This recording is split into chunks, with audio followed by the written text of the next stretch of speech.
¿Has sentido el fracaso? El fracaso es una sensación muy desagradable. Es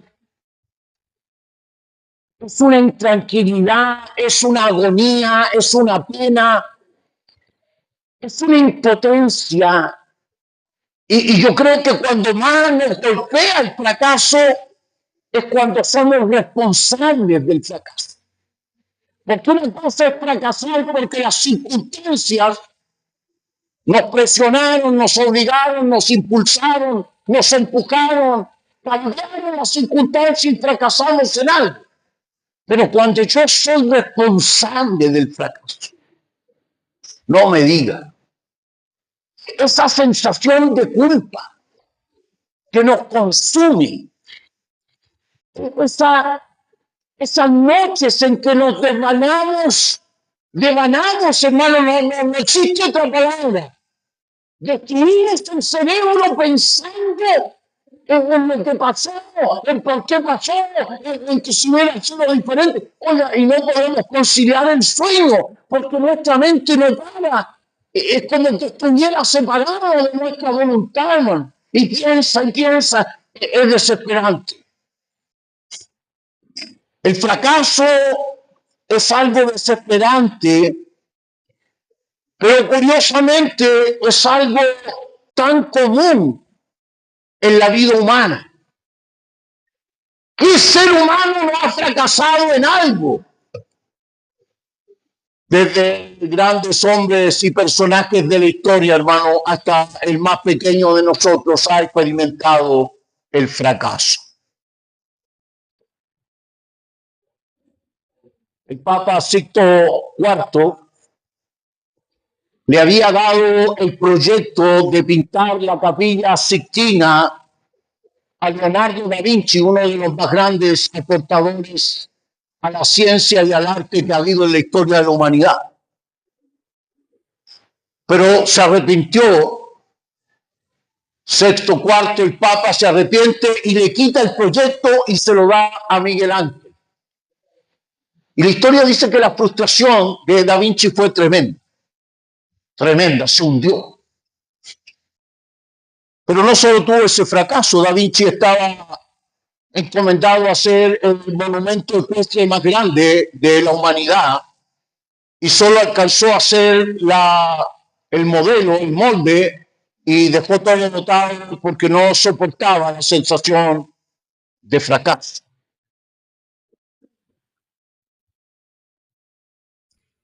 ¿Qué me dicen de David Campbell?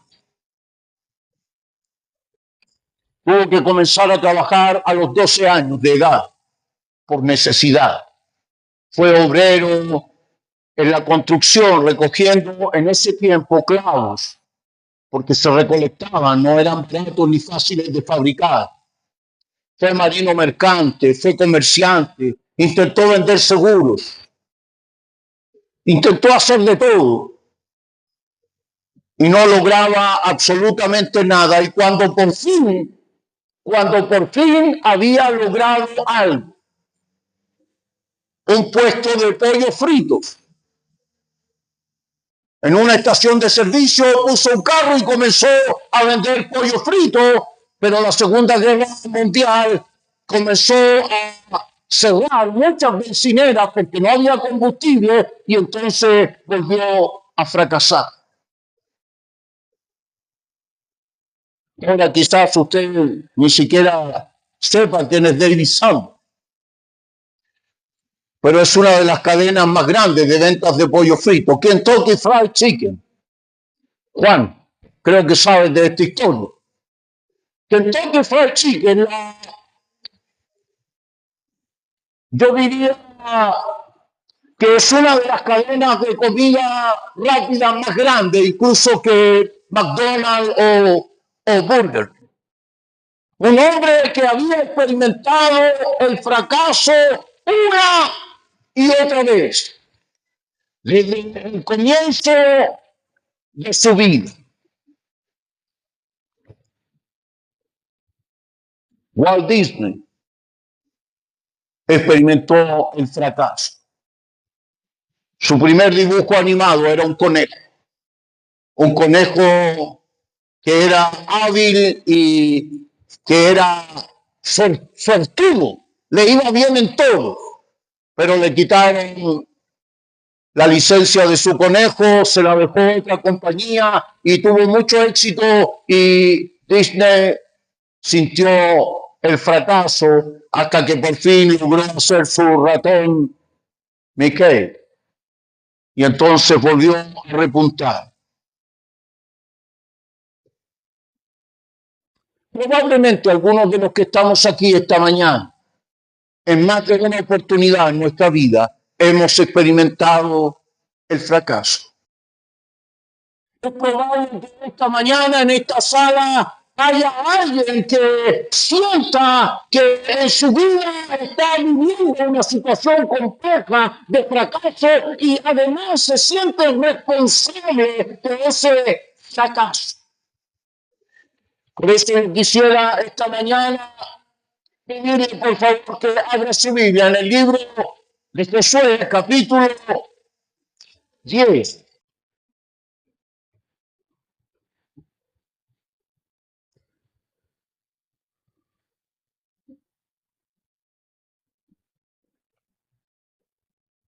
Una de las grandes dificultades, yo diría un gran problema que afecta mucho a los creyentes, uno de los grandes problemas que afecta la vida de los creyentes es la sensación, el sentimiento de culpa.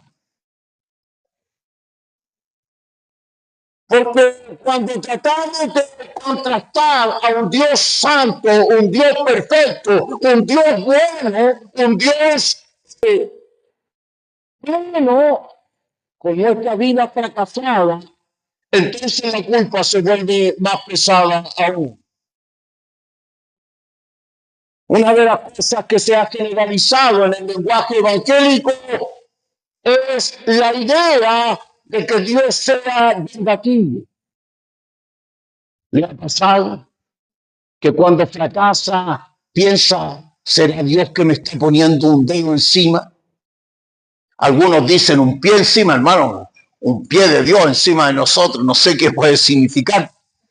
Pero le ha pasado que cuando siente esta sensación y que cuando va encima siente que usted es el responsable del fracaso, siente como que Dios me va a castigar. Dios no está de acuerdo con esto. Dios no me va a ayudar. Porque déjeme decirle algo. El fracaso no es solo una sensación. El fracaso trae consigo a sus hermanos gemelos problemas económicos, problemas de vivienda a veces, problemas matrimoniales a veces, problemas con nuestros hijos. O sea, cuando fracasamos no solo es una sensación de fracaso. Cuando fracasamos trae consigo tener que tomar sobre la marcha decisiones difíciles. Y entonces queda esa sensación, Dios me irá a ayudar. Yo fui responsable, yo soy culpable, Dios estará conmigo. Por eso quiero invitarle, por favor, que venga allí a Josué capítulo 10, versos 3 en adelante. Veo la palabra del Señor. Por lo cual, Adón-Sedec, rey de Jerusalén, envió a Johan, rey de Hebrón, y a Piriam, rey de Jarmut, a Jafía, rey de Laqui, y a Debir, rey de Eglón, diciendo, subid a mí, ayúdenme, y combatamos a Gabaón, porque ha hecho paz con Josué y con los hijos de Israel. Y 5 reyes de los amorreos, el rey de Jerusalén, el rey de Hebrón, el rey de Jamur, el rey de Laqui y el rey de Eglón, se juntaron y subieron ellos con todos sus ejércitos y acamparon cerca de ellos y pelearon contra ellos. Entonces los moradores enviaron a decir al campamento en Gilgal, No niegues ayuda a tus siervos, sube prontamente a nosotros para defendernos y ayudarnos, porque todos los reyes de los amorreos que habitan en las montañas se han unido contra nosotros. Y subió Josué a Gilgal, él y todo el pueblo de guerra con él, y todos los hombres valientes. Y Jehová dijo a Josué: no tengas temor de ellos, porque yo los entrego en tu mano, y ninguno de ellos prevalecerá delante de ti. Señor, oramos por esta palabra. Oramos respetuosamente esta mañana para que esta palabra pueda hablar, Señor, en nuestro corazón. Dispónenos, Señor. Aun cuando en nuestra mente y en nuestro corazón esté esa sensación de fracaso, dispónenos para escuchar. Permite que tu Espíritu Santo pueda ministrar, Señor, a cada uno de los que están en esta sala esta mañana. Te lo pedimos, Señor, en el nombre de Jesús. El relato, hermanos, que tenemos delante de nosotros es un episodio en la historia de Josué y del pueblo de Israel muy interesante.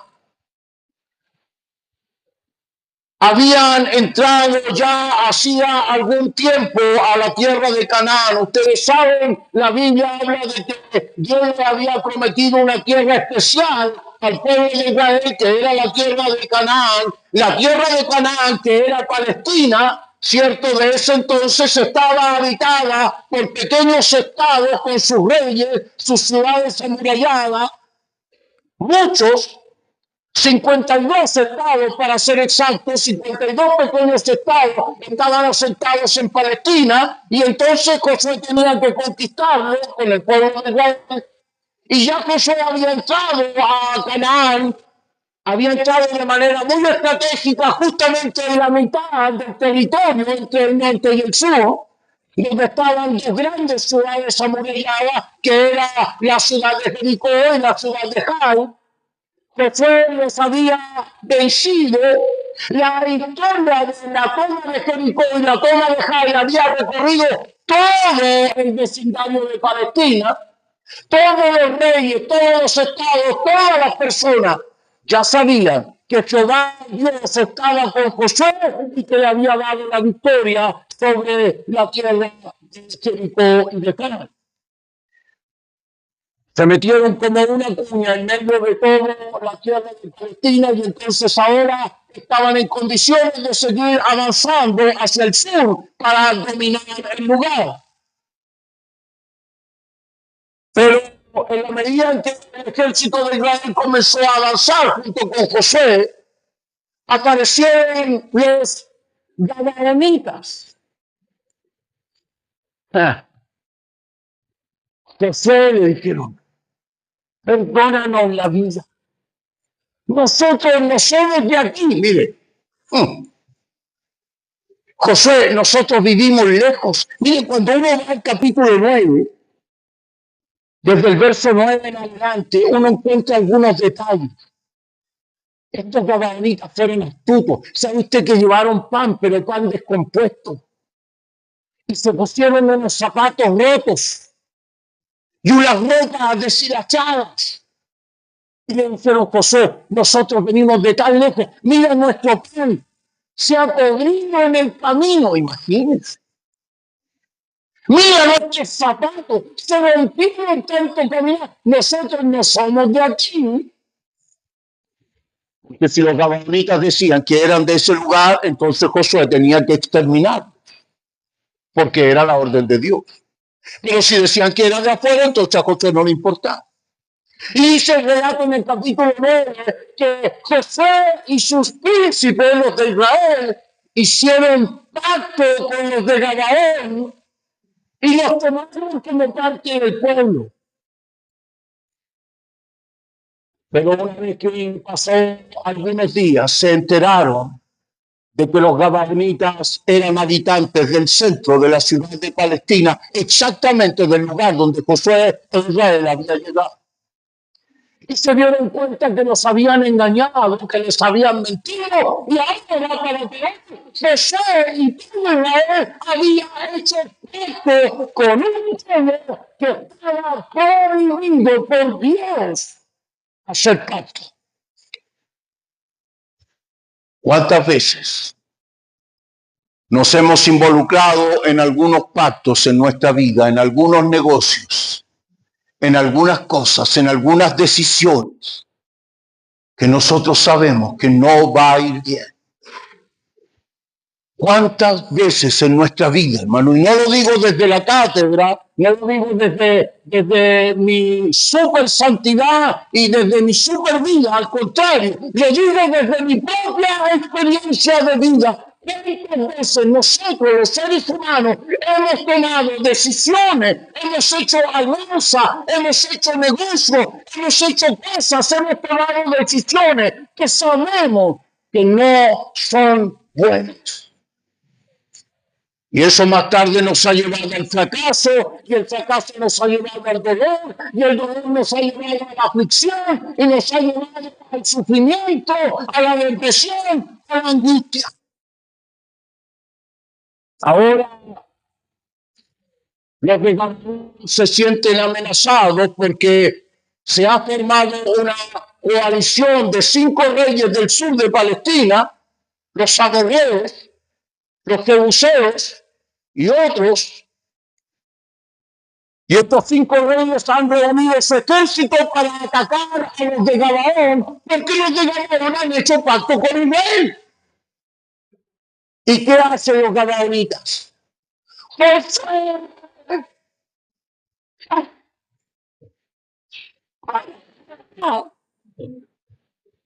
Piden auxilio. Josué se encuentra a más de 350 kilómetros de Gabaón y está por debajo del nivel de montaña 1000 metros.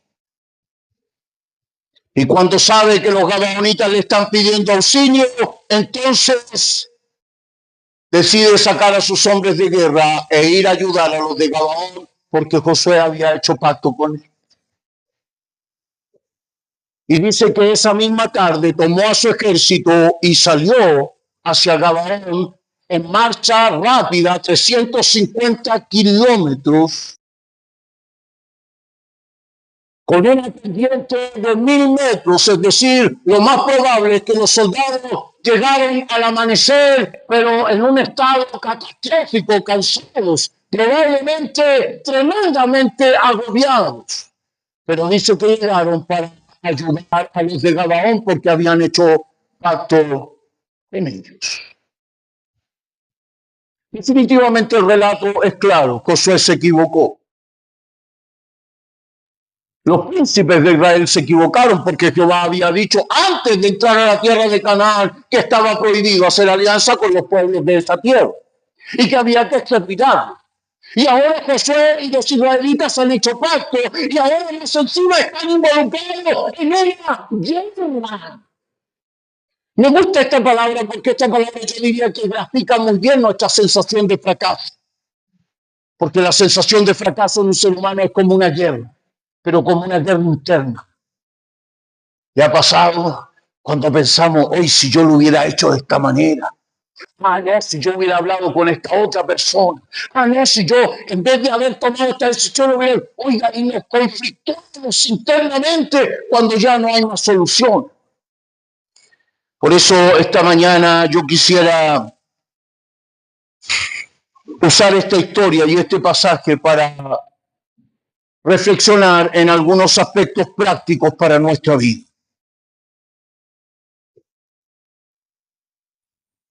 En primer lugar, debemos aprender esta mañana como iglesia, como creyentes, que Dios es bueno.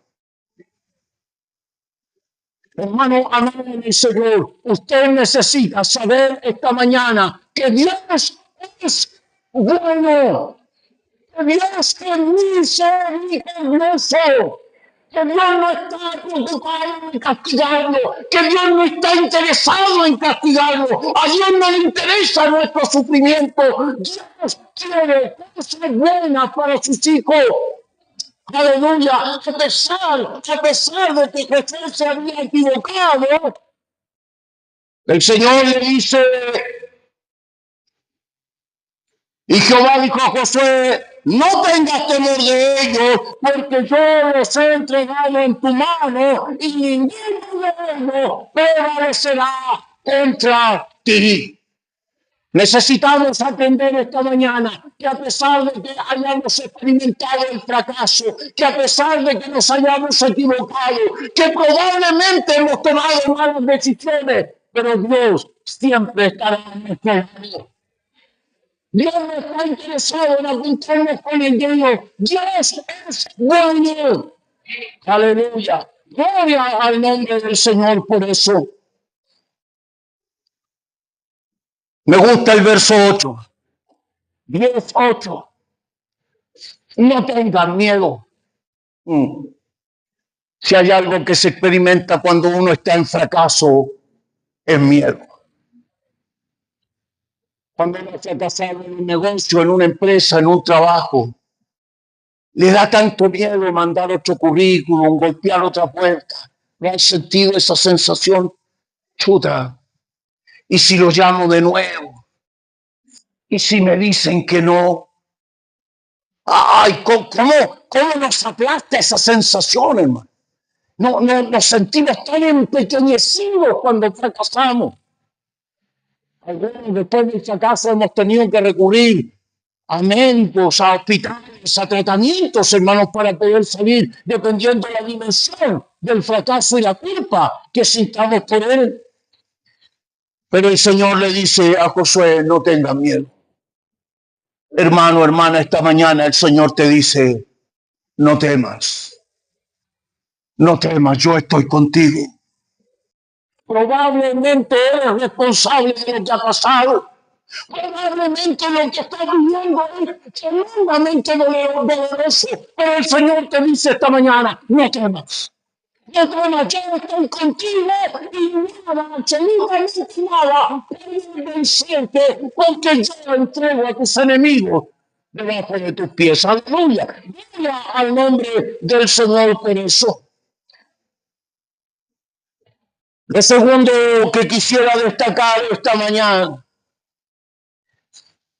es de que siempre debemos ser capaces de estar dispuestos a trabajar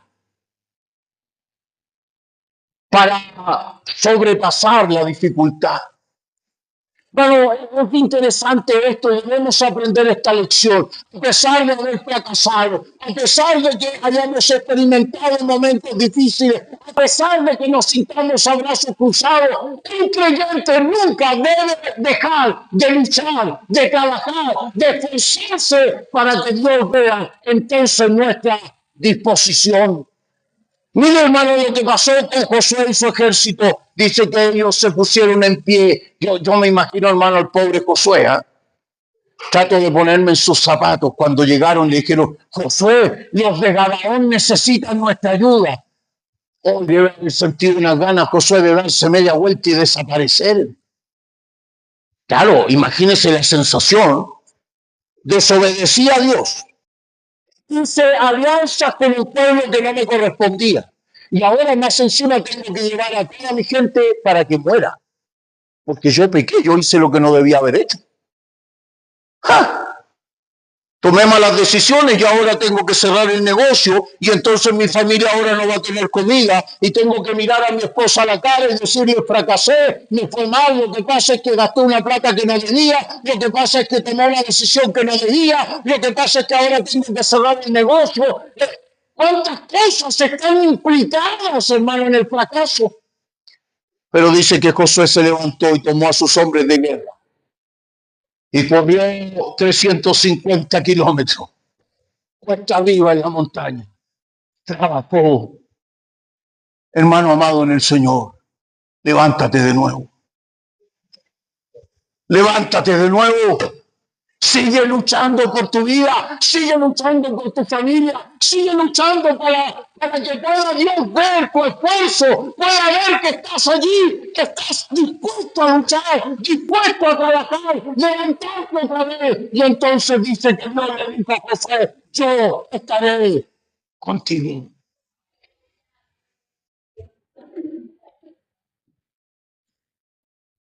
Mire, lo pensé sentado mientras preparaba el sermón, hermano, y no sé si usar esta frase, pero me veo tentado, hermano, a usar. Usted sabe que yo soy mal hablado. Dios no ayuda a los flojos. Dios no ayuda a los que se quedan. Dios no ayuda, hermano, a los que se quedan allí lloriqueando por el fracaso. Pobre de mí, soy un miserable. No, la vida levántate. Levántate porque Dios está contigo.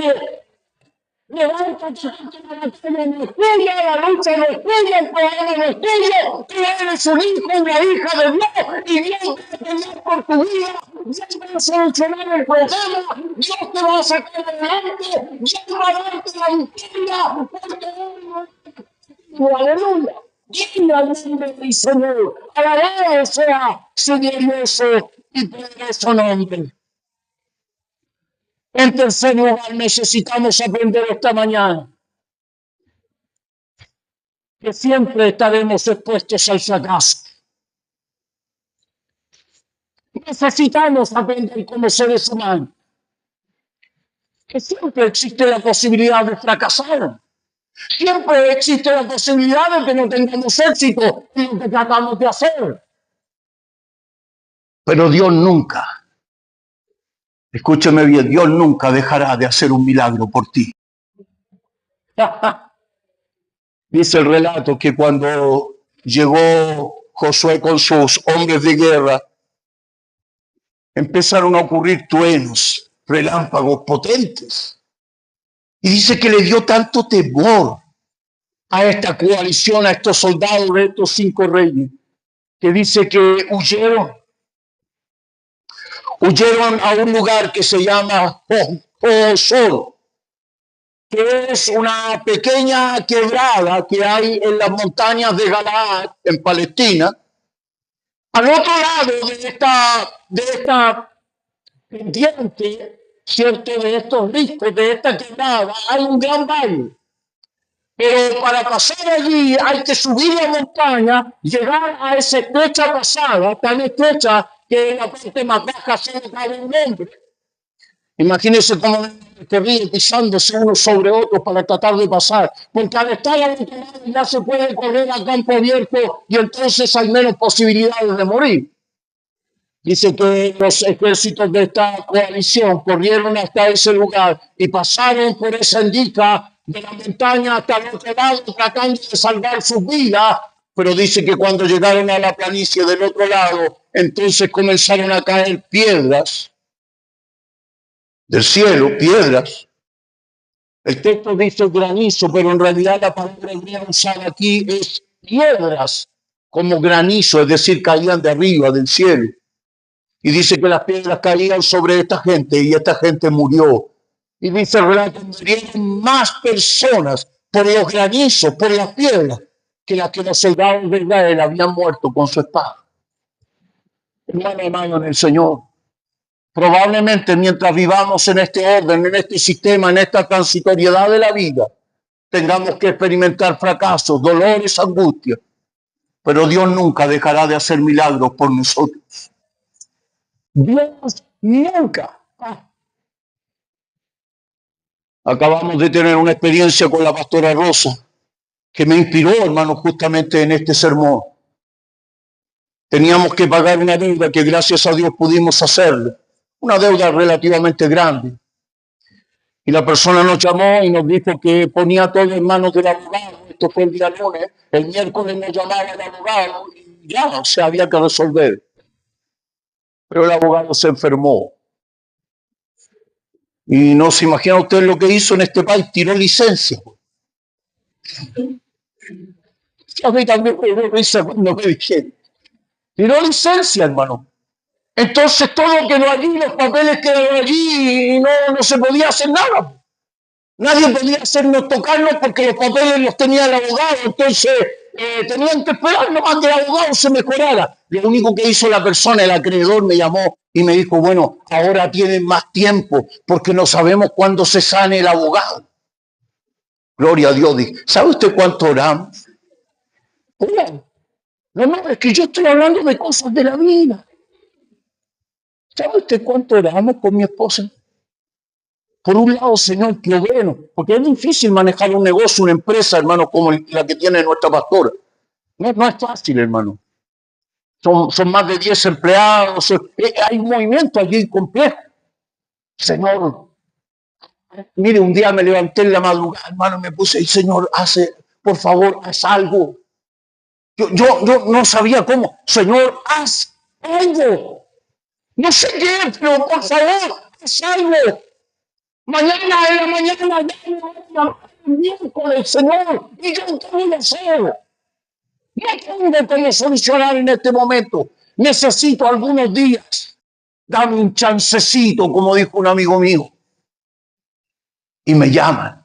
El abogado está con licencia. Gloria a Dios, dije yo. Me callaron el aviso.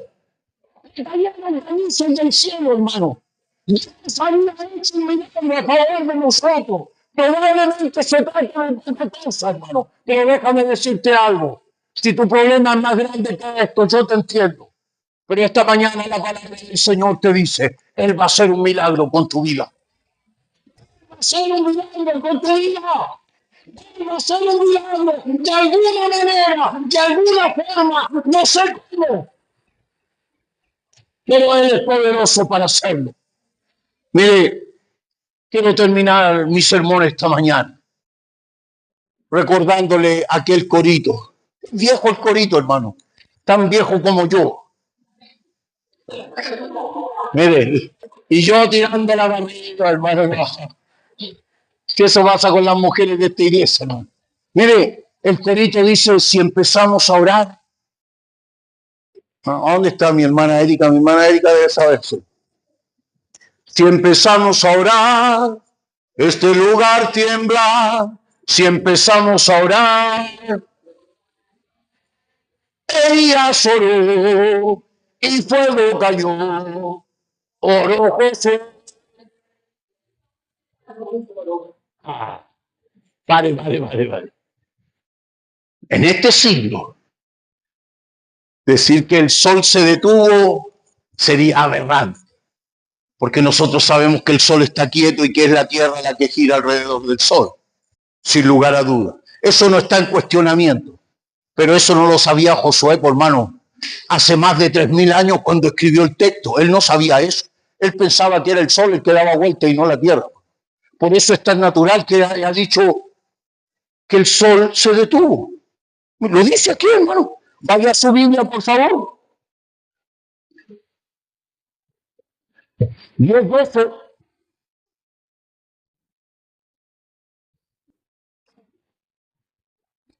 Capítulo 10, versículo 12. Entonces Josué habló a Jehová el día en que Jehová entregó a los amorreos delante de los hijos de Israel y dijo en presencia de los de Israel, sol detente en Gabaón y truena en el valle de Ascalón.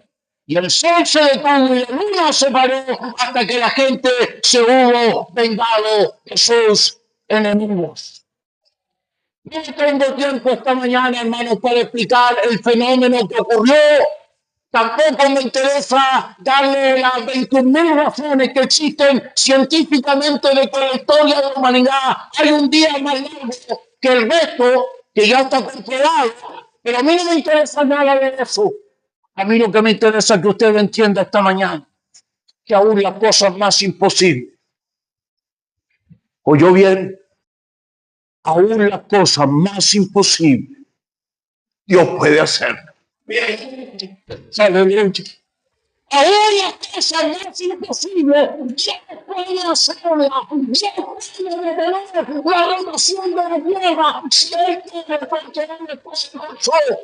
Aleluya, porque Él es grande, porque Él nos ama a cada uno de nosotros. Gloria a Dios. Cierre sus ojos un momento, por favor. Padre, te alabamos.